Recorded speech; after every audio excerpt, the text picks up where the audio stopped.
Sa mga balak bumili po ng pang-ulam na isda, maghanda po kayo ng extra budget dahil mahal pa rin po ang presyo niyan.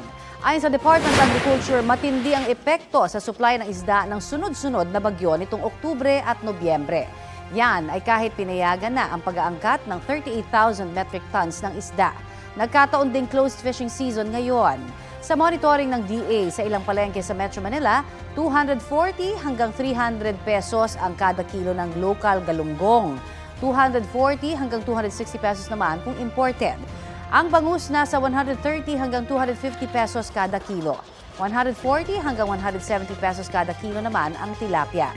300 hanggang 360 pesos ang kada kilo ng mackerel.